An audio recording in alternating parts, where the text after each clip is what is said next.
ពេលយើងទៅបានជាង10នាក់យើងចាំតិចទៀតមើល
ពួកយើងឃើញ slide ទាំងអស់គ្នាទេហីឃើញគ្រូបាទអញ្ចឹងថ្ងៃនេះយើងតមេរៀនយ៉ាងទៀតណាតកតងជាមួយនឹងlocomotor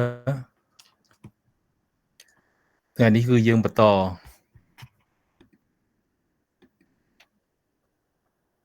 ចូលដល់semiology of the skeleton ណាយើងបានចប់semiology of the muscle ហើយយើងចូល skeleton ហើយobjective នៃ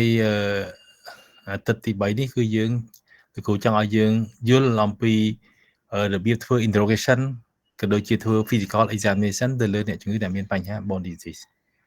នៅចំពោះមុខអ្នកជំងឺដែលមានបញ្ហាឆ្អឹងតើយើងគួរសួរនាំទៅលើចំណុចអីខ្លះហើយគួរធ្វើ physical examination យ៉ាងម៉េចខ្លះណាដើម្បីឲ្យការពិនិត្យរបស់យើងហ្នឹងគឺបានលទ្ធផលមួយទៀតគឺឲ្យយើងដឹងអំពី technique ក្នុងការធ្វើ X-ray ទៅលើអ្នកជំងឺដែលមានបញ្ហាឆ្អឹងណាហើយបន្ទាប់ពីយើងបានដឹងអំពីលទ្ធផលហើយណាអំពីលទ្ធផលក្រោយពីយើងធ្វើX-ray ហើយ តើយើងគួរបកប្រែ feel យ៉ាងម៉េចពេលណាដែលយើងមើលឃើញថាជាបញ្ហាធម្មតាពេលណាជាបញ្ហាប៉ាតូហ្នឹងហើយអញ្ចឹងយើងគួរដឹងខ្លះតាក់ទងជាមួយនឹងលទ្ធផលដែលជា pathological របស់ bone disease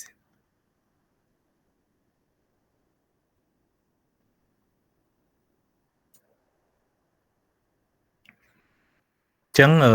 ចំណុចទី2ឲ្យយើងស្គាល់អំពី radiological examination ហើយចំណុចទី3ឲ្យយើងដឹងអំពីpathological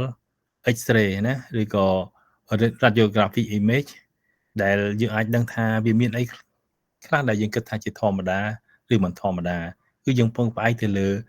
សញ្ញា transparency ឬ opacity ចឹងយើងនឹងមើលណាតើមានអីដែលជាសញ្ញាប៉ាតូហើយមានអីជាសញ្ញា normal ឥឡូវ clinical examination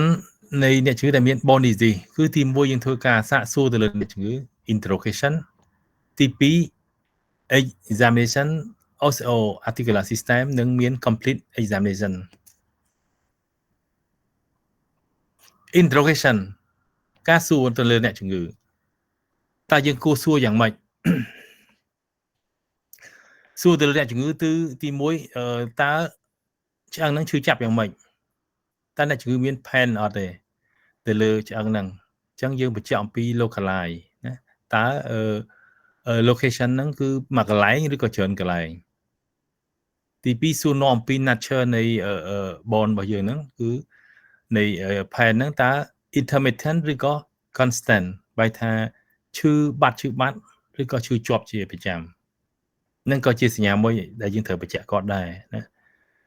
ទី3មានកត្តាជំរុញអត់ទេ trigger factor ដូចជាអ្នកខ្លះគឺនៅពេលដែល movement มันឈឺនៅស្ងៀមអត់ឈឺទេនៅពេលដែលខំប្រឹងធ្វើអីមួយឬក៏គាត់លើកដាក់អីមួយដោយប្រើតាក់ទងនឹងឆ្អឹងដែលគាត់មានបញ្ហាហ្នឹងទើបធ្វើឲ្យគាត់ឈឺជួនកាលគាត់នៅស្ងៀមក៏អាចឈឺដែរ spontaneous អញ្ចឹងក៏យើងគួរបញ្ជាក់ឲ្យច្បាស់ណាអញ្ចឹងពេលខ្លះឈឺនៅពេលធ្វើការតែនៅពេលសម្រាប់ទៅគាត់បាត់ឈឺទៅវិញបន្ទាប់មកយើងបញ្ជាក់អំពី characteristic នៃការឈឺហ្នឹងណាអំពីពេលវេលា timing តើឈឺច្រើនពេលណាឈឺពេលថ្ងៃឈឺពេលយប់ណាកម្រិតនៃការឈឺ intensity តើឈឺខ្លាំងឬក៏ឈឺតិចល្មមទេហ្នឹងហើយអំពីការវិវត្តណា progression បែរថាមុនដំបូងឈឺតិចក្រោយឡើងកាន់តែខ្លាំងទៅឬក៏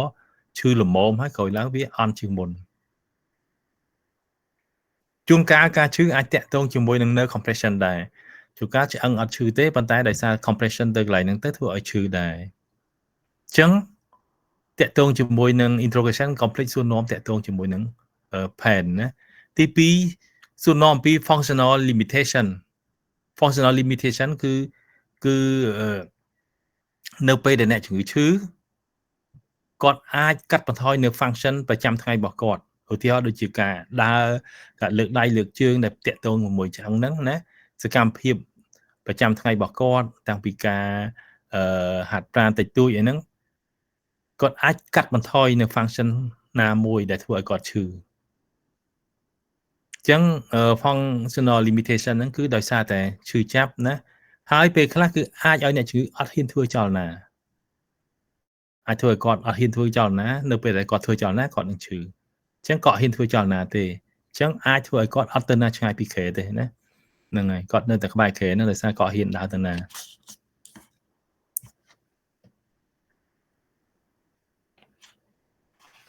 ទី3 spontaneous fracture បែរថាជួនកាលគាត់ fracture ដោយឯងឬក៏គ្រាន់តែមាន trauma បន្តិចតួចហ្នឹងអាចធ្វើឲ្យគាត់ fracture ដែរ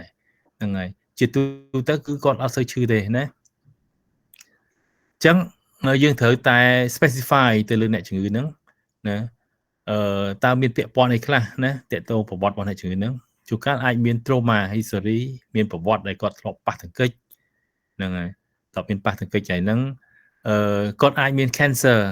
ណាមានជំងឺមហារីកដែលគាត់ដឹងហើយជួនកាលក៏អត់ដឹងពីមុនទេហើយបើគាត់ដឹងហើយគាត់បានព្យាបាលហើយក៏យើងក៏ត្រូវសួរនាំបញ្ជាក់គាត់ដែរ ទី3តាក់ទងជាមួយនឹង endocrine disorder ណាឬក៏ menopause ស្ត្រីដែលអស់រដូវណាច្រើនតែធ្វើដោយសារអរម៉ូននឹងរៀងស្ទើរជាងធម្មតាទៅណាអរម៉ូនខ្លះក៏អត់ដំណើរការទៅធ្វើឲ្យការលូតលាស់ទៅលើឆ្អឹងក៏ពិបាកដែរហ្នឹងហើយគឺ endocrine មួយចំនួនក៏ចឹង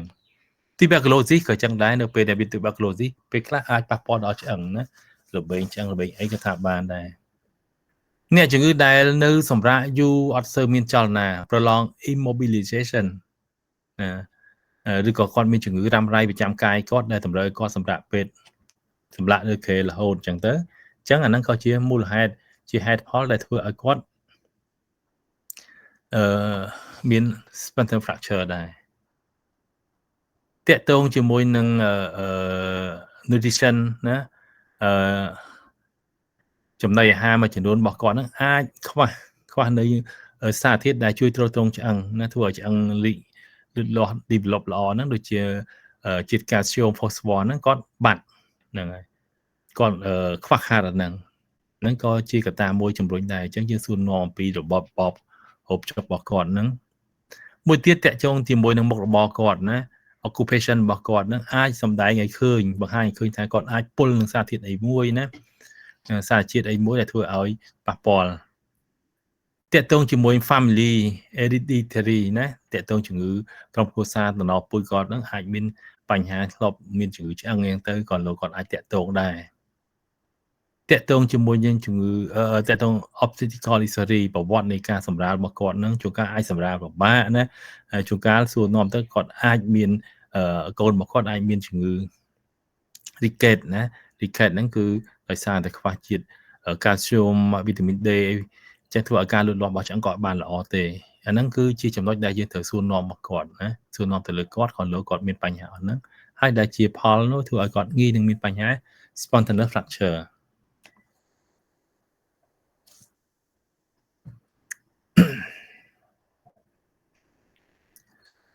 ចឹង clinical examination យើងមានហើយឥឡូវយើងចូលដល់ physical examination ទៅលើអ្នកជំងឺដែលមានបញ្ហាឆ្អឹងហ្នឹងតើយើងត្រូវតែធ្វើការពិនិត្យគាត់យ៉ាងម៉េចតាក់ទងជាមួយនឹង physical examination គឺទី1យើងមើលអំពី inspection ការមើលទៅលើអ្នកជំងឺហ្នឹងការមើលទៅលើអ្នកជំងឺយើងមើលទៅលើ general appearance ហ្នឹងគឺមើលតាំងពីអេយ៉ាប័តរបស់គាត់ណាតាំងពីគាត់នៅអង្គុយនៅសម្រាកឬក៏ពេលគាត់ដើរណាតើ skeletal គាត់មានអីប្រែប្រួលអត់តើ symmetric អត់រវាងពីចំណុចឆ្អៀងទៅមួយឆ្អៀងទៀតណាជួនកាលគាត់អាចតាមរយៈការមើលហ្នឹងយើងអាចដឹងថាគាត់មានលក្ខណៈខុសពីធម្មតាបន្ទាប់មកយើងមើលអំពី deformity ណាគាត់មានប្រែប្រួលរូបរាងអត់ណាជើងគាត់ហ្នឹងដៃគាត់ហ្នឹងកាយវិការរបស់គាត់ហ្នឹងតើមានអីខុសពីធម្មតាអត់ជួនកាលយើងអាចមើលឃើញថាមានហើមនៅកន្លែងណាមួយឬក៏ tissue ហ្នឹងវារៀងscar នៅ tissue ហ្នឹងណាដោយសារមានបញ្ហាផ្សេងហ្នឹងអាចធ្វើឲ្យមានបញ្ហាអញ្ចឹងយើងមើលទៅលើ skin កន្លែងឆ្អឹងដែលមានបញ្ហាហ្នឹងតើមានការប្រែប្រួលអត់ជាពិសេស skin ដែលមាននៅលើ tumefaction ហ្នឹងវាអាចមានពណ៌ក្រហមឬក៏រៀងមាន vascular change ឬក៏មាន thinning ចឹងតាមរយៈការមើលយើងអាចដឹងអញ្ចឹងដឹងអំពីអេយ៉ាប័តរបស់អ្នកជំងឺតើ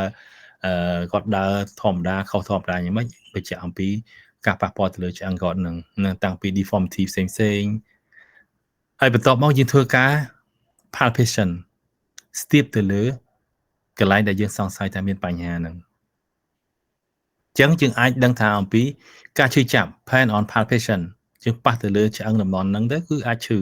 ជាពិសេសគឺយើងរកឃើញកន្លែងណាមួយដែលឈឺខ្លាំង exquisite pain ណាអាចប៉ះកន្លែងណាមួយចុចទៅគឺឈឺខ្លាំងជាងធម្មតាណាជួនកាលអាចមាន bone tumefaction ណាអាចឆ្អឹងវាមានដុំពកអីខុសពីធម្មតាអញ្ចឹងតាមរយៈការស្ទាបយើងអាចដឹងឈឺយើងដឹងឃើញមានប្រែប្រួលទៅមុខរូបរាងអញ្ចឹងនៅពេលដែលយើងដឹងថាមាន tumefaction ទៅលើឆ្អឹងហ្នឹងយើងត្រូវតែ evaluate បន្តទៀត evaluate អីខ្លះកាលណាយើងសង្ស័យថាមាន bone tumefaction អញ្ចឹងយើង evaluate តើ tumefaction ហ្នឹងគឺតែមួយឬក៏ច្រើន single or multiple អំពី consistency តើ tumefaction ហ្នឹងវារឹង វាទុនឬក៏ fluctuant ចុចទៅថត់ហើយបន្ទាប់មកយើងមើលអំពី sensitivity តើកន្លែងហ្នឹងគឺមាន sensitivity នៅរសារទុកធម្មតាអត់ទេហ្នឹងហើយបន្ទាប់មកយើងមើល adherent to bone and superficial layer តើអាដុំហ្នឹងវាជាប់ទៅនឹងឆ្អឹងឬក៏ស្រទាប់អីផ្សេងទៀតអត់នឹងយើងមើលមានថាតើមាន laminoid region អត់ណានៅក្បែរហ្នឹងតើមានកូនកដៅអត់ណាឧទាហរណ៍មានបញ្ហានៅឆ្អឹងកពួនជើងអីហ្នឹងទៅយើងរកមើលថាក៏លោមានកូនកដៅនៅនឹងកលាក់ជើងជង្គង់អញ្ចឹងប្រសិនបើមាន deformation យើងរកមើលប្រមាណចំណុចហ្នឹងបន្ថែមទៀតហើយបន្ទាប់មកយើងមើលអំពី deformation ហ្នឹងតើការពិនិត្យរបស់យើងតើមានដូររូបរាងយ៉ាងម៉េចខ្លះអញ្ចឹងពេលខ្លះយើងអាចឃើញមាន bone shortening ឆ្អឹងរាងខ្លីជាងធម្មតាជួនកាលអាចឃើញមានឆ្អឹងរាងកោង curvature ជួនកាលអាច displace អាចដោយសារតែមានfracture មានអីទៅវាអាចឆ្អឹងវាជ្រុះគ្នាណាឧទាហរណ៍ថាមាន fracture នៅនឹងជើងកពួនជើងខាងស្ដាំហ្នឹងទៅអញ្ចឹងយើងឃើញថារាងមកជារាងជើងហ្នឹងរាងខ្លីហើយជួនកាលអាចឃើញស្ទាបទៅឃើញរាងជ្រុះគ្នាចឹងនៅពេលដែលយើងឃើញ deformation យើងអាចប្រៀបធៀប compare ជាមួយនឹងផ្នែកមួយជាងទៀតណា contralateral side ហ្នឹងជួនកាលយើងអាចឃើញច្បាស់បើយើងអត់ប្រៀបធៀបទេយើងអត់ឃើញច្បាស់ទេ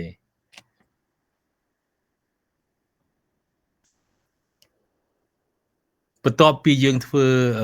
physical examination ហើយគឺយើងមើលអំពី complete examination យើងអាចមើលគ្រប់ទៅតាមទៀតដូចជាមើលទៅលើ general condition ហ្នឹងគឺមើលអំពីលក្ខណៈទូទៅ condition ទូទៅហ្នឹងគឺយើងអាចឃើញមើលថាអ្នកជំងឺអាចមាន fever អត់យើង check មើលថាគាត់មានក្តៅខ្លួនអត់ pallor ណាគាត់រៀងស្លេកអត់ asthenia ឬក៏ fatigue ហ្នឹងគឺគាត់អស់កម្លាំងអត់ឬក៏មាន weight loss សក់គីឡូយើងរកមើលអញ្ចឹងយើងបំណងយើងចង់ដឹងថាតើអាចមាន infection បន្ថែមវានឹងអត់ណាអាចមាន systemic disease ឬក៏មាន malignancy condition អត់ពីព្រោះពេលដែលគាត់អាចមានសញ្ញាហ្នឹងគឺក៏ជាបច្ច័យមួយទាក់ទងជាមួយនឹងបញ្ហាឆ្អឹងរបស់គាត់ថ្ងៃក្រោយដែរបន្ទាប់មកយើងមើលតាក់ទងជាមួយនឹង renal involvement អញ្ចឹងរកមើលថាតើគាត់មានសញ្ញាឬក៏មានប្រវត្តិនៃការដែលមានគ្រោះតាមផ្លូវទឹកនោមអត់ urolithiasis នៅកាលណាធ្លាប់មានបញ្ហាគ្រោះតាមផ្លូវទឹកនោមអីអញ្ចឹងគឺអាចធ្វើឲ្យយើងគិតថាគាត់មានបញ្ហា metabolic disorder មានendocrine disorder អត់ណាដូចជា hyperparathyroidism ចឹងកាលណាមានបញ្ហាហ្នឹងអាចធ្វើឲ្យអ្នកជំងឺហ្នឹងអាចមានគ្រោះតាមផ្លូវទឹកនោមហ្នឹងដោយសារអីដោយសារតែdecalcification នៅនឹងឆ្អឹងហ្នឹងអញ្ចឹងធ្វើឲ្យជាតិ calcium វាអាចមកតាមទឹកនោមច្រើនអញ្ចឹងអាចធ្វើឲ្យមានពេលខ្លះអាចមានគ្រោះតាមផ្លូវទឹកនោម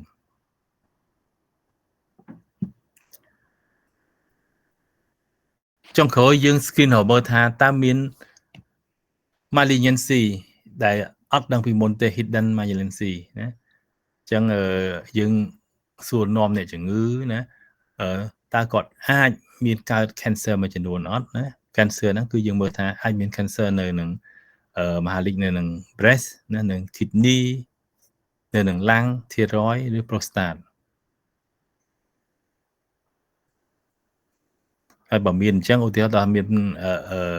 tumor នៅ prostate អញ្ចឹងអាចធ្វើឲ្យមានជា metastasis ទៅលើឆ្អឹងអញ្ចឹងបើសិនជាមានបញ្ហាprimary cancer ដែលយើងរកឃើញអញ្ចឹងយើងអាចនឹងគិតថាអាចមាន secondary cancer បែរថាជា metastasis ពីកន្លែងអស់ហ្នឹងទៅដល់ឆ្អឹង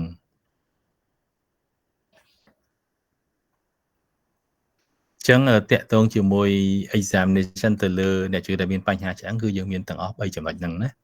គឺទី1 interrogation ទី2physical examination និងទី3មាន examination មក complete មួយទៀត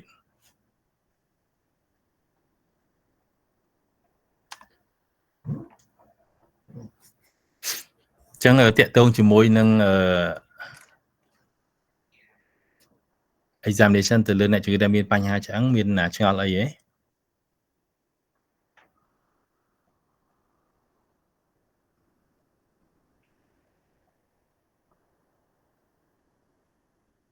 អត់មានទេណា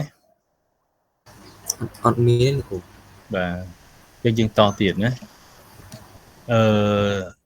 បន្ទាប់ពី complementary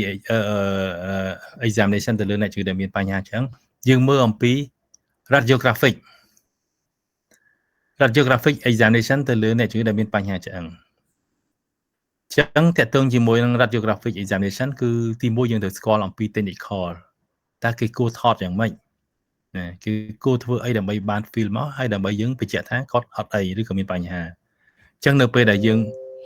បាន feel ហើយនៅពេលដែលយើងបានលទ្ធផលនៃការថត X-ray ទៅលើឆ្អឹងហើយយើងត្រូវចេះបកប្រែថាជា normal result ឬក៏ជា pathological result ហ្នឹងហើយយើងគ្រាន់តែមើលខ្លះទេមិនមែនលម្អិតឲ្យយើងត្រូវតែដឹងទាំងអស់ទេប៉ុន្តែគ្រាន់តែយើងត្រូវចេះចំណុចខ្លះដែលយើងគួរដឹង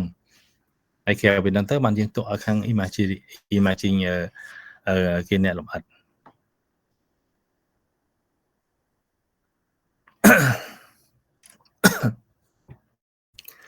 ចឹងតាក់ទងជាមួយនឹងX-ray ហ្នឹងគឺទី1 technical ដែលយើងត្រូវដឹងទី1 imaging technique នៅការដែលយើងថតហ្នឹងគឺយើងធ្វើ frontal and profile image បែរថា frontal and profile X-ray ចឹងយើងថតឆ្អឹងអាចថតពីមុខឬថតពីចំហៀងចឹងជាគោលការណ៍យើងត្រូវដឹងថាគេអាចថត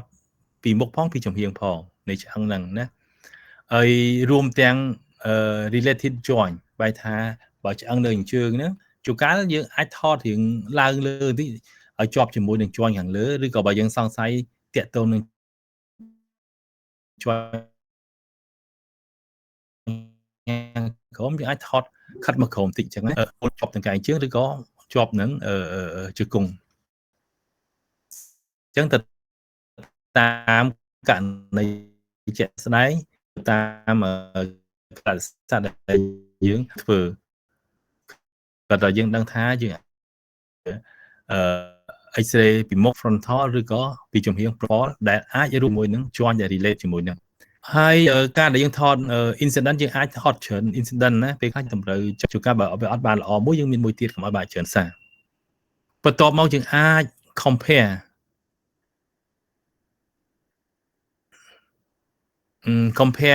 by ថា compare image of the homologue ហ្នឹងគឺបើយើងថតមួយហើយយើងអាចថតមកចំហៀងទៀតដើម្បី compare គ្នាជាពិសេសបើសិនតែក្មេងៗច្រើនតែយើងពិបាកមើលបន្តិចអញ្ចឹងបើយើងថតមកចំហៀងហើយជួនកាលយើងពិបាកនឹងបកប្រែឲ្យច្បាស់លាស់តែបើយើងមានមកចំហៀងទៀតដើម្បីប្រៀបធៀបយើងមានការងាយស្រួលហ្នឹងហើយជួនកាលយើងអាចថតខាងឆ្វេងផងខាងស្ដាំផងអញ្ចឹងក្នុង condition ខ្លះយើងអាចថតច្រើនកន្លែងដែរណា skeletal full skeletal image ក្នុងករណីខ្លះបើយើងអាចថតអញ្ចឹងឥឡូវនៅពេលដែលយើងថត X-ray ទៅលើឆ្អឹងហើយយើងនឹងបាន image មកហើយណាតែ image ហ្នឹងយើងត្រូវតែបកប្រែយ៉ាងម៉េច interpretation យ៉ាងម៉េចការដែលយើងបកប្រែ field ហ្នឹងគឺដើម្បីមានការងាយស្រួលក្នុងការដែលយើងឆាប់ដឹងអំពីបញ្ហារបស់X-ray ហ្នឹងគឺទី1យើងត្រូវតែប្រើ negatoscope ស្គាល់ negatoscope ទេពួកយើង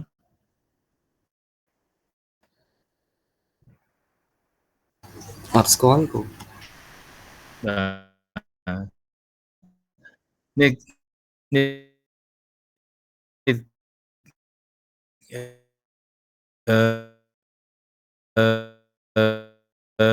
Gatoscope ហ្នឹងគឺជាឧបករណ៍មួយដែលគេសម្រាប់មើល field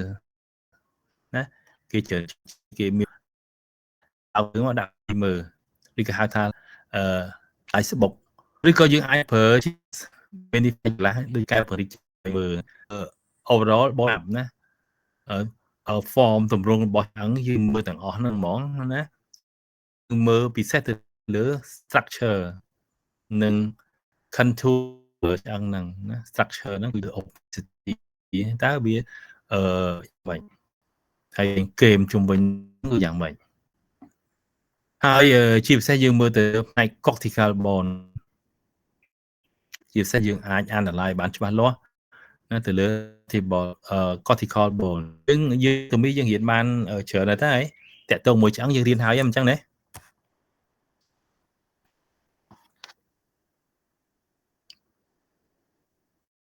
តាក់ទងជាមួយនឹងឆ្អឹងគឺយើងត្រូវដឹងថាផ្នែក cortical កន្លែងណាផ្នែកmedullary កន្លែងណាណាកន្លែងណាដែលជា compact bone កន្លែងណាជា sponge G bone ហ្នឹងយើងត្រូវដឹងអញ្ចឹងតាមរយៈ X-ray យើងលម្អិតពីកន្លែងហ្នឹងទៀតនេះពួកយើងគេហៅថា negatoscope ណា negatoscope ហ្នឹងគឺជាឧបករណ៍មួយណាដែលគេដាក់អំពូលពីក្នុងហ្នឹងហើយយើងយក film មកយើងសោកតាមចន្លោះហ្នឹង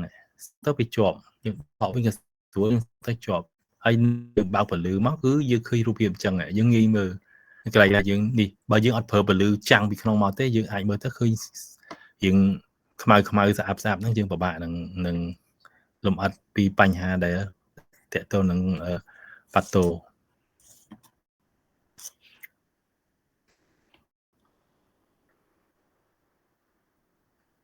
ចឹងយើងមើលជារួម tubular bone និង flat bone tubular bone គឺពពួកឆ្អឹងវែងណាឆ្អឹងវែងដូចជាឆ្អឹង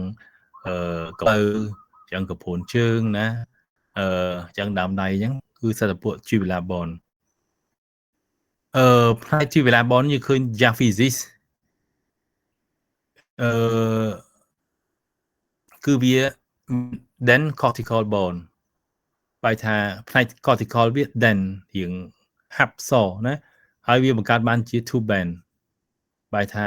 Jaffe មួយមាន two band ដែល two band ហ្នឹងគឺជា then cortical ហើយ two band ហ្នឹងវាមានផ្នែក medullary canal ហ្នឹងគឺជាផ្នែក transparent បែរថាcortical bone ហ្នឹងគឺវាអមជាមួយនឹងផ្នែក medullary នៅកណ្ដាលហើយដែលពីកន្លែង transparency ផ្នែក cortical ហ្នឹងគឺវា then opacity ចំណែក flat bone ក៏ចឹងដែរគឺវាមាន two cortical bone ដែល enclose នៃពួក medullary space នៅខាងក្នុងអញ្ចឹងទាំង tubular bone ទាំង flat bone គឺវាមាន cortical អមសងខាងហើយផ្នែកដែលកណ្ដាលគឺ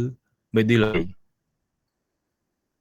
យើងដឹងទាំងអស់គ្នាតា Jaffe Metaphy Epiphy យើងដឹងទាំងអស់គ្នាណា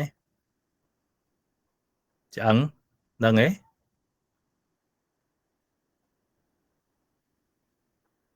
ស្ងាត់ចឹង clear ដែលគ្រូនិយាយនេះយើងយល់ទេពួកយើង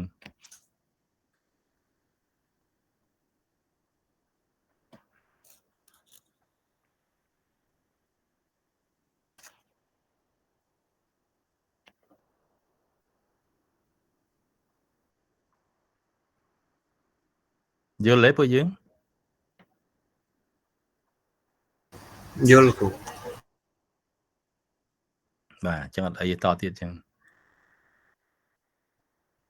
ហើយនៅក្នុងការដែលបកប្រែក៏យើងអាចមានកត្តាមួយចំនួនអាចធ្វើឲ្យយើងច្រឡំដែរ fall aspect បែរថាយើងអាចច្រឡំថាជា demineralization ធ្វើយើងច្រឡំថាអាចជា demineralization ដែលយើងកើតដែលឃើញមានចំពោះអ្នកជំងឺដែរ obesity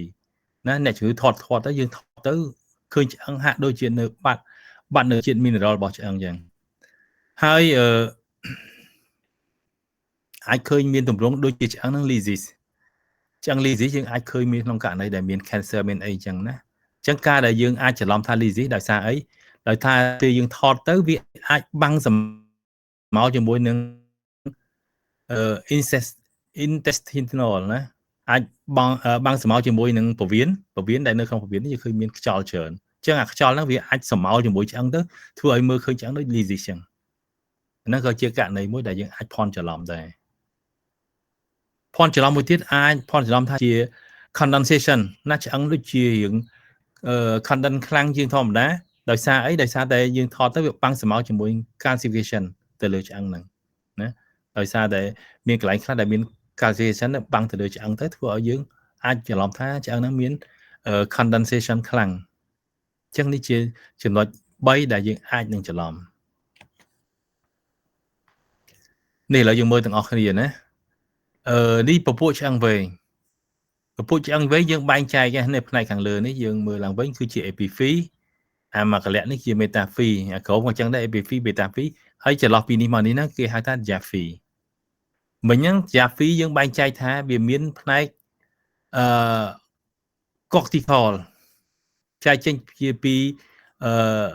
cortical ហ្នឹងគឺមានជា band 2ណានៅសងខាង band ហ្នឹងគឺវាជា compact bone ណាឆ្អឹងដែលហាប់ណែនល្អហើយដែលថតទៅគឺវាមានopacity វាគឺរឿងពណ៌សណា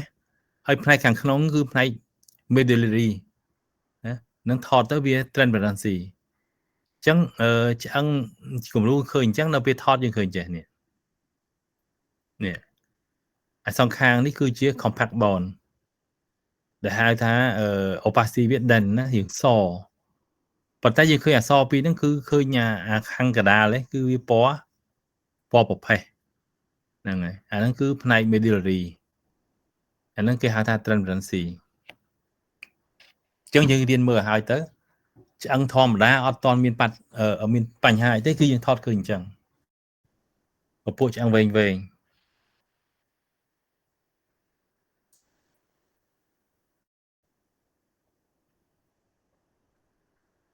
្ចឹងយើងរកមើលផ្នែកcortical វាកន្លែងហ្នឹងនេះខ្លាយ medullary នេះក៏ចឹងដែរណាអញ្ចឹងយើងចំណាំឲ្យទៅnormal x-ray ទៅលើឆ្អឹងយើងឃើញអញ្ចឹងអញ្ចឹងប្រសិនបើផ្នែកអក្សរសនេះវាកាន់តែដិតខ្លាំងគេហៅថាincrease opacity វានឹងកើតទៅជាបញ្ហា pathological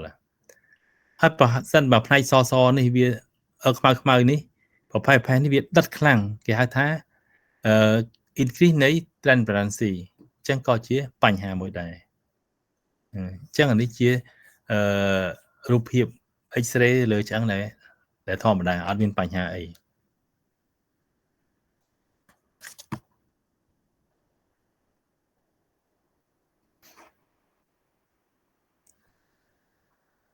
ចឹងឥឡូវយើងមើលអំពី pathological result ហ្នឹងគឺយើងអាចឃើញមាន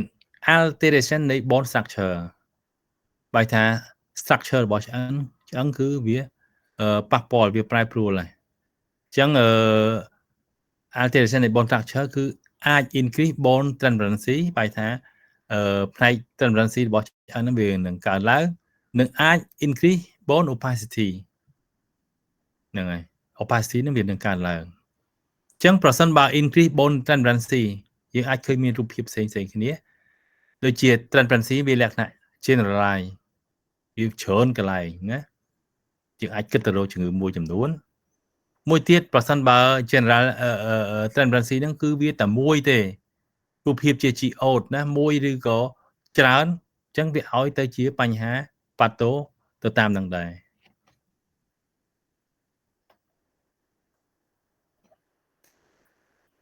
ឥឡូវយើងមើលថាបើ transparency លក្ខណៈ generally យើងឃើញថាទីកន្លែងដែលច្រើនកើតមានហ្នឹងគឺភាគច្រើនគឺនៅនឹង vertebra និង pelvis នៅនឹង metaphyse ឬក៏ epiphyse អញ្ចឹងយើងរកមើលតាមកន្លែងហ្នឹងណាកន្លែងដែលកើតច្រើនជាងគេគឺនៅឆ្អឹងកងហ្នឹងនៅនឹង pelvis នៅនឹង metaphyse ឬក៏ epiphyse ហ្នឹងគឺយើងឃើញមាន transparency លក្ខណៈ generalize លក្ខណៈរបស់វានេះយើងឃើញថាភាគច្រើន bone ហ្នឹងវាសឹងតែ empty ណាដោយសារអីដោយសារតែផ្នែក cortical ហ្នឹងវាស្ដៅមែនទែននៅសល់តែផ្នែក transparency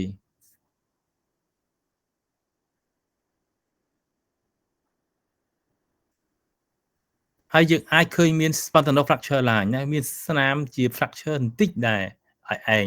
ហើយជួនកាលមានជា vertebral compression fracture នៅនឹង vertebra ហ្នឹងគឺវាអាចមាន compression ណាឆ្អឹងកងខ្នងហ្នឹងវាអាចស្រុញទាំងកង់ណាដោយសារវា fracture ទៅវាស្រុញឆ្អឹងចឹងប្រសិនបើ transparency មានលក្ខណៈជា generalize etiology របស់វាអាចមានអីដូចជា metabolic disorder ឬក៏ endocrine disorder អាចមានដូចជា osteoporosis ដូចជា osteomalacia អាចជា diffuse plastoma ឬក៏ hyperparathyroid bone disease ចឹងប្រសិនបើ transparency នឹងវាច្រើន generalize យើងអាចឃើញមានជំងឺមួយចំនួនដែលអាចមានបញ្ហាហ្នឹងស្គាល់ហើយពួកយើង osteoporosis ដោយសារអី osteomalacia អីចឹងណានេះគឺជាជំងឺដែលយើងមើលរូបភាពឆ្អឹងទៅឃើញមាន generalized transparency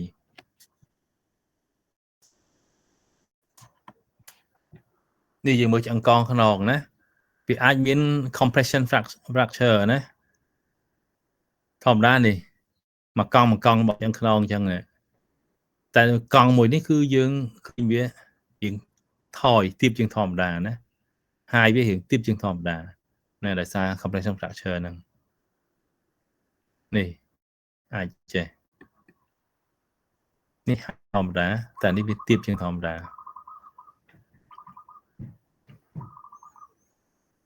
ហ្នឹងហើយអញ្ចឹងយើងឃើញហើយវា tendency វារៀង generalize ណាសឹងតែមានគ្រប់តែកង់ឆ្អឹងហ្នឹង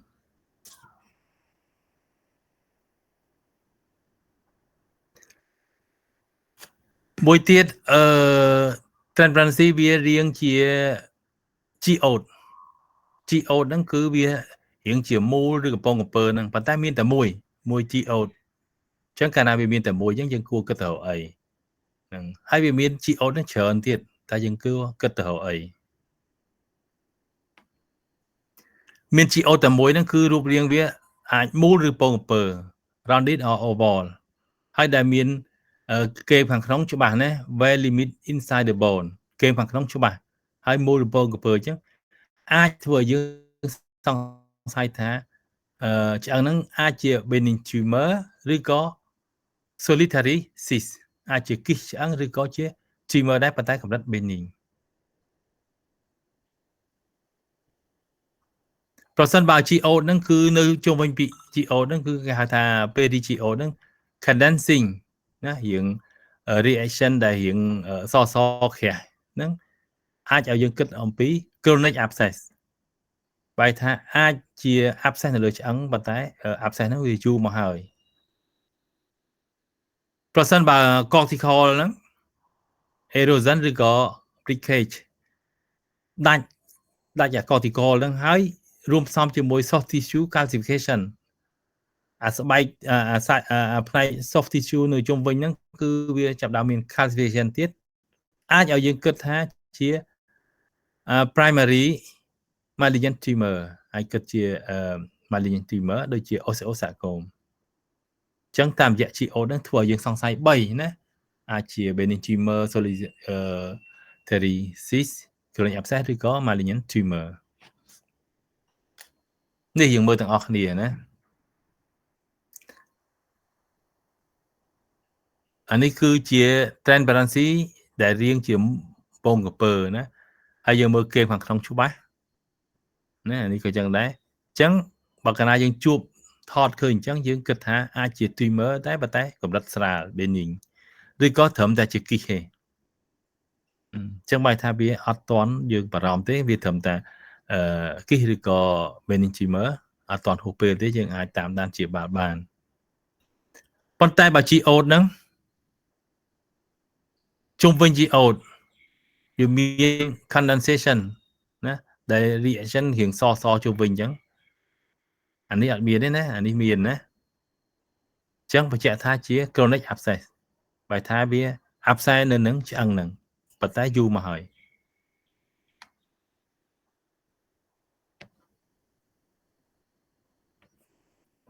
ប្រសិនបើផ្នែក cortical របស់ឆ្អឹងហ្នឹងវាស៊ីដាច់យើងមើលឃើញ cortical ទេ ប៉ុន្តែអ្វីដែលនៅម្ដុំហ្នឹងគឺពពួក soft tissue ហ្នឹងឃើញមានសសដុំហ្នឹងគឺគេហៅថា calcification ហ្នឹងគឺវានៅកន្លែង soft tissue ហ្នឹងអញ្ចឹងបញ្ជាក់ថាឆ្អឹងហ្នឹងគឺវា malignant tumor ឬក៏ osteosarcoma អញ្ចឹងយើងអាចមើលតាមរយៈរូបភាពនឹងបានមកចេះពួកយើងមកដល់កន្លែងហ្នឹងមានកន្លែងណាអត់តន់ទេ លោកគ្រូ មិនហី ពាក្យថា geode ហ្នឹងមានន័យថាម៉េចគ្រូ geode ហ្នឹងគឺវាដូចជារៀងមួយមកកវល់អាចមូលអាចពងកពើ អាហ្នឹងប្រហោងមែនគ្រូ អត់ប្រហោងទេជួនកាលអាចប្រហោងដែរជួនកាលអាចប្រហោងដែរហ្នឹងហើយជួនកាលអាចប្រហោងជួនកាលវាគ្រាន់តែចេញជា tendency អញ្ចឹងប៉ុន្តែអត់ទាន់ប្រហោងទេពេលខ្លះស៊ីដាច់ប៉ុន្តែយើងថតទៅយើងឃើញជាកវងអញ្ចឹងអាចមូលអាចពងកពើតិចទៀតយើងឃើញរូបហើយនៅពេលដែលវាស៊ីដាច់ណាហ្នឹងហើយមានអីទៀតទេចឹងយើងឃើញហើយយើងត្រូវចំណាំថាប្រផេះតែជាខ្មៅហ្នឹងគឺគេគិតថាជា transparency ប៉ុន្តែអសហ្នឹងជា opacity អសហ្នឹងច្រើនតែនៅ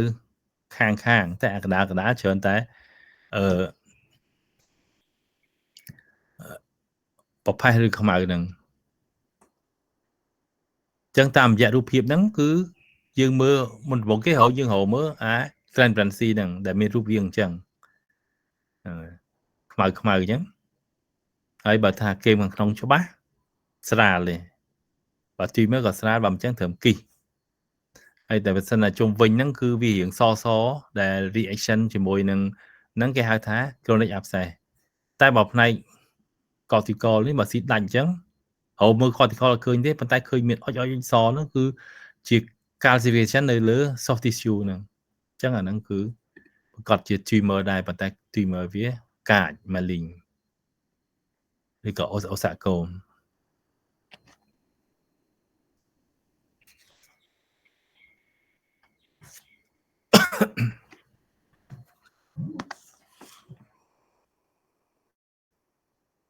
ចឹងមានកន្លែងណាអត់ទាន់ទេ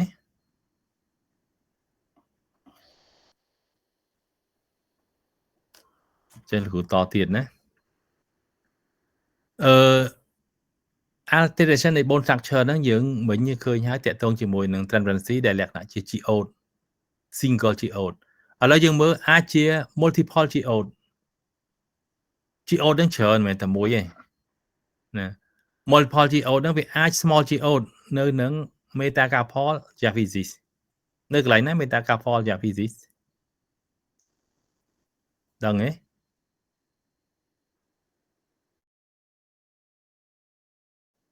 ដឹង metacarpal នៅដៃនៅជើង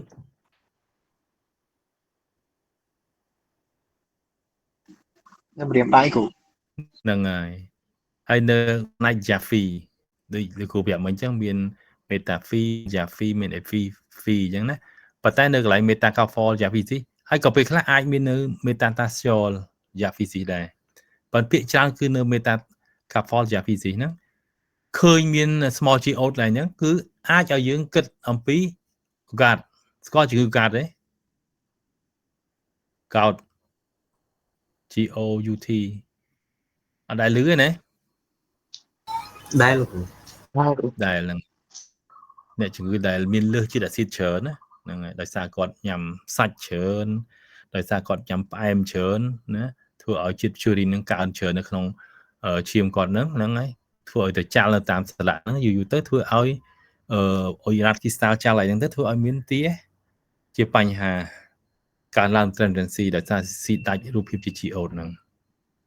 អញ្ចឹងកាលណាមាន small geode នៅនឹង metacarpal diaphysis អាចឲ្យយើងគិតទៅរកជំងឺ gout ហ្នឹងប៉ុន្តែជួនកាលជាសាយវាប្រែប្រួល variable size geode ហ្នឹងអាចឲ្យយើងគិតអំពី secondary cancer ដែរហ្នឹងហើយអាចឲ្យគិត multiple myeloma និង hyperparathyroidism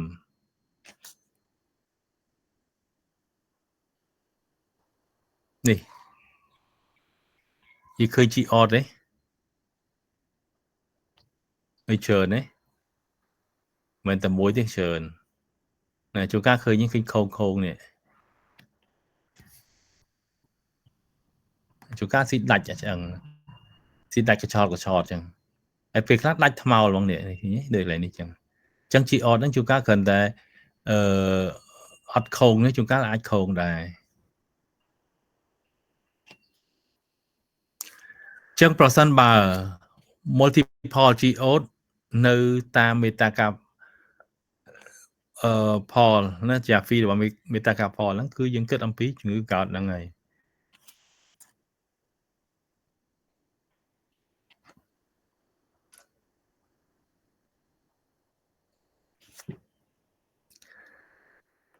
ឥឡូវយើងឃើញមើលនេះ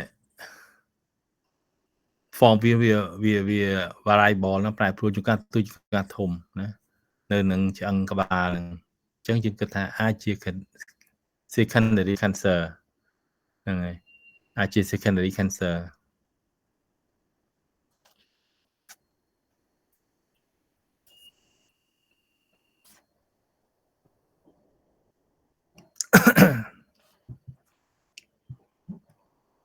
តែឃើញអញ្ចឹងពួកយើងអញ្ចឹងយើងរៀនមើលហើយតកតងជាមួយនឹង X-ray គឺអ្វីដែលយើងត្រូវដឹងគឺតើមានឲ្យចេះស្គាល់កន្លែងណាគេហៅ transparency ជាទូទៅ transparency គឺយើងឃើញមានពណ៌ប្រផេះហើយជួនកាលដិតរៀងខ្លាំងជាងហ្នឹងណាហើយ opacity គឺសហ្មងអញ្ចឹងបើសិនជាមានការប្រែប្រួលលើ opacity គឺជាបញ្ហាមួយមានការប្រែប្រួលលើ transparency ក៏ជាបញ្ហាមួយដែរ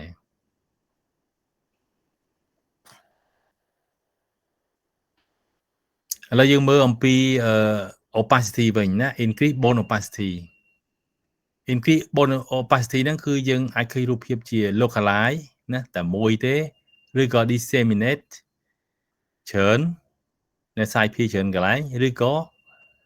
generalize គឺអានេះច្រើនមែនទែនហ្មងណាគ្រប់កន្លែងអញ្ចឹងយើងមើលថា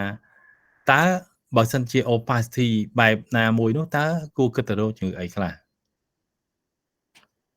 แล้วយើងមើល localize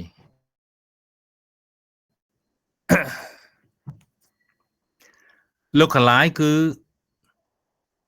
គិតថាជា osteoplastic metastasis យើងគិតថាអាចជា metastasis មកពីកន្លែងណាមួយ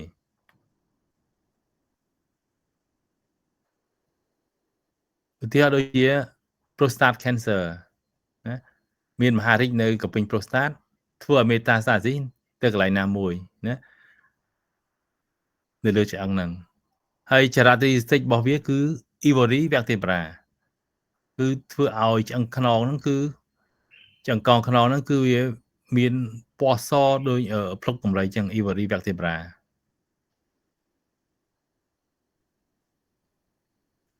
ប៉ុន្តែពេលខ្លះក៏យើងអាចគិតអំពី chronic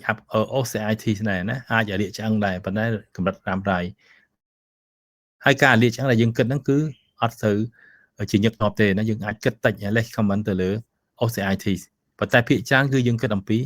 osteoplastic metastasis នេះ ivory vertebra ចឹងប្រសិនបើមានតែមួយ localize ទី2ប្រសិនបើ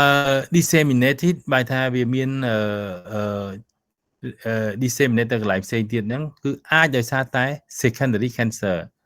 ណាដោយសារតែមាន cancer នៅកន្លែងណាមួយក៏វាមាន cancer ទៅវាអាច metastasis ទៅឆ្អឹងចឹងកាលណាវាមាន metastasis ពីកន្លែងណាមួយហ្នឹងជា secondary cancer ហ្នឹងគឺវាអាចមិចណាជាមួយនឹង bone formation ជាមួយ destruction វាអាចឃើញឆ្អឹងហ្នឹងក៏វា destruction ដែរ generalize ហ្នឹងគឺអាចដោយសារតែពេលខ្លះគឺដោយសារ genetic disease ដែរណាហើយក៏យើងឃើញថាផ្នែក cortical វា thickening ជាងក្រាស់ដោយសារក្រាស់នៅកន្លែង tubular bone ហើយវាអាច affect ទៅទាំងពីរណាទាំង cortex ផងទាំង spongy bone ផង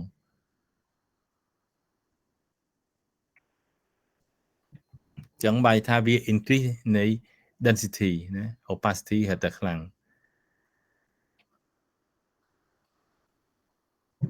ចឹង bond opacity ហ្នឹងគឺវាមានរូបភាពជា localized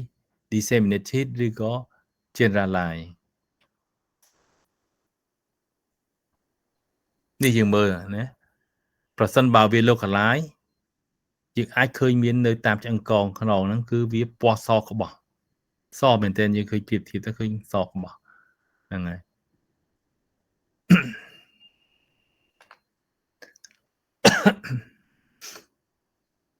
អាហ្នឹងវា secondary cancer ណាឧបមាថាមាន cancer នៅ prostate អញ្ចឹងនៅកពេញ prostate អញ្ចឹងវាអាច metastasis នៅកន្លែងហ្នឹងហ្នឹងហើយអញ្ចឹងជាទូទៅគឺវាជា metastasis ពីកន្លែងណាមួយ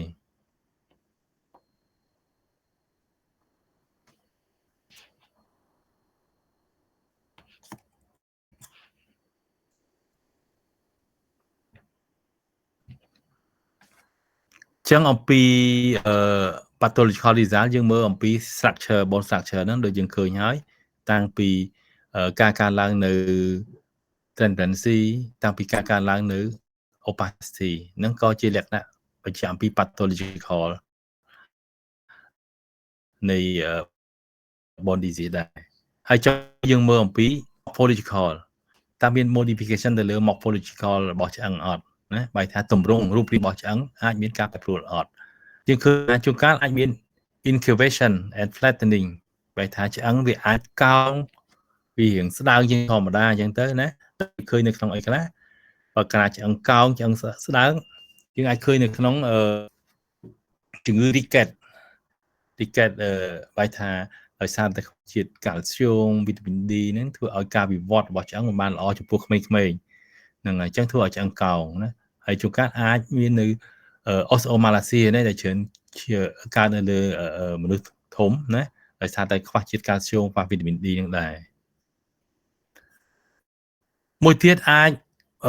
ដូររូបរាងរបស់ឆ្អឹងដែរដូចជា bone hypertrophy ណាឆ្អឹងរាង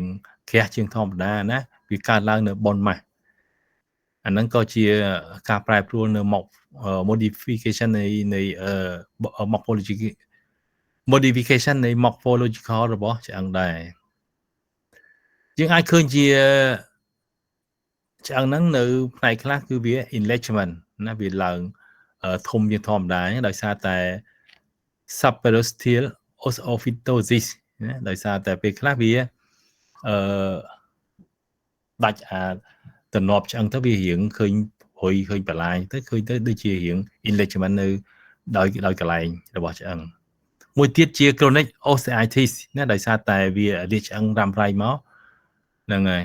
ដោយសារអីដោយសារតែ long standing bone inflammation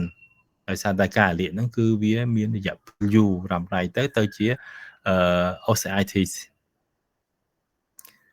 ហើយទម្រង់រូបរាងឆ្អឹងយើងអាចឃើញជា bone tumor ណាឆ្អឹងហ្នឹងគឺវាមានដុំហ្មងយើងថតទៅឃើញមានដុំវាដោយសារតែ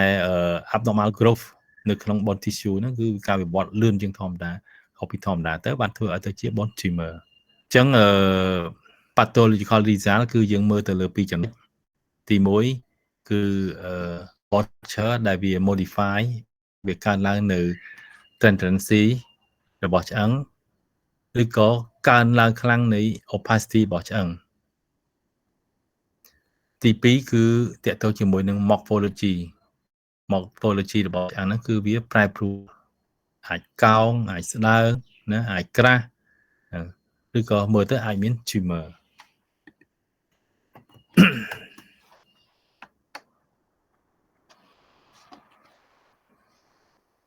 ចឹងតកតងជាមួយនឹងradiological នៃ skeletal ហ្នឹងពួកយើងមានកន្លែងណាអត់យល់ទេឬក៏អត់តល់ឯណាអាចសួរគ្រូបានណា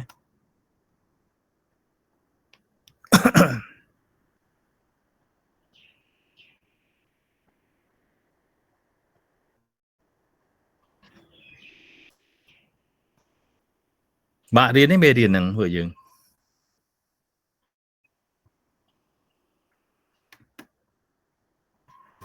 អត់អីគឺគ្រូអត់សូវបាទ ចឹងហើយមានអីឆ្ងល់ទេឆ្ងល់ហើយដែរកុំចាំពេលប្រឡងណាពេលប្រឡងឆ្ងល់អត់មានណាឆ្លើយទេមានឆ្លើយអីចឹងចំពោះមុខអ្នកជំងឺដែលមានបញ្ហាឆ្អឹងយើងត្រូវចេះសួរណាសួរនាំអីខ្លះហើយយើងត្រូវពិនិត្យអីខ្លះហើយបន្ទាប់មកគឺយើងត្រូវស្គាល់ថានៅពេលដែលយើងថតតែយើងគួរថតអីខ្លះបានល្អហើយនៅពេលយើងបាន feel មកតែយើងគួរបកប្រែយ៉ាងម៉េចអ្វីដែលយើងត្រូវដឹងគឺយើងដឹងថាបើឆ្អឹងធម្មតាយើងឃើញអីណាបើយើងស្គាល់X-ray នៃ normal bone ហើយយើងអាចនឹងដឹងអ្វីដែលខុសពីហ្នឹងគឺ abnormal ណា abnormal ដោយលោកគ្រូបានប្រាប់អញ្ចឹងគឺមានតែ2ចំណុចទេទី1 structure វាប្រែប្រួល structure របស់ឆ្អឹងគឺយើងមើលទៅលើtransparency និង opacity បើកាលណាវាកើនឡើងជាងធម្មតាគឺជាលក្ខណៈប៉ាតូហើយបើមក follicle វាប្រែប្រួលគឺលក្ខណៈប៉ាតូដូចគ្នា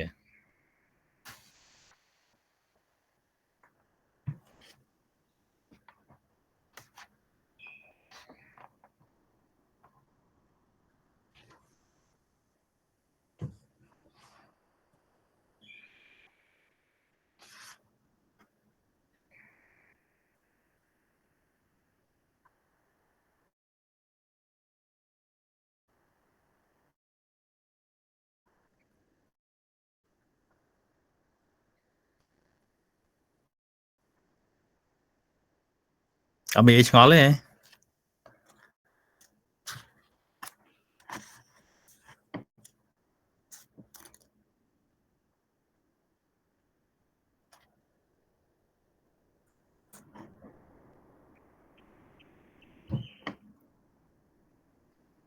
ថ្ងៃហ្នឹងយើងដឹងអំពី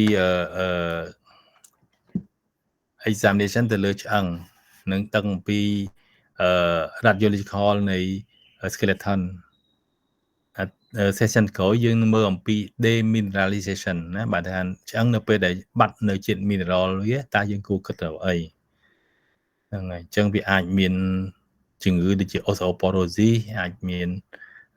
osteomalacia អញ្ចឹង session ក្រោយរៀងច្រើនជាងនឹងតិចតែបើយើងចូលបន្ថែមosteoporosis ថ្ងៃហ្នឹងទៀតគឺប្រហែលជាយើងរៀនអត់ទាន់ទេ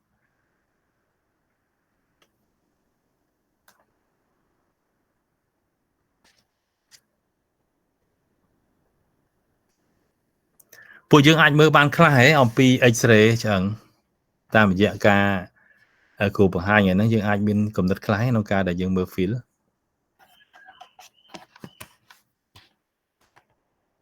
អាចចេះមើលទេអាចចេះមើលថាឆ្អឹងធម្មតា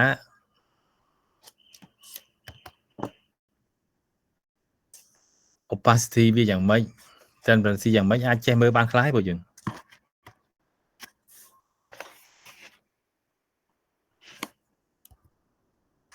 ចេះតិចតិចគ្រូចាតាមពិតយើងមិនត្រូវនេះទេយើងមិនមែនអ្នក imagine ទេណាមិនមែន imagery ទេយើងគ្រាន់តែមកដឹងខ្លះបានហើយគេមានឯកទេសគេខាងថតឆ្លោះប៉ុន្តែគ្រាន់តែពេលខ្លះក៏យើងគួរដឹងដែរពេលខ្លះយើងគួរដឹងដែរអញ្ចឹងអ្វីដែលគ្រូចង់យើងដឹងគឺឲ្យដឹងប៉ុណ្ណឹងឲ្យចេះមើល normal និង abnormal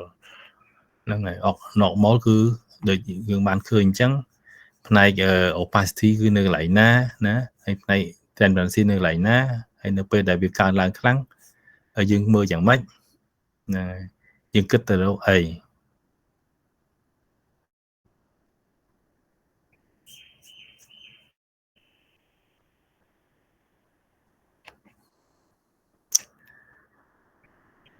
តើលោកគ្រូហៅ attendant អត់មានអីសួរ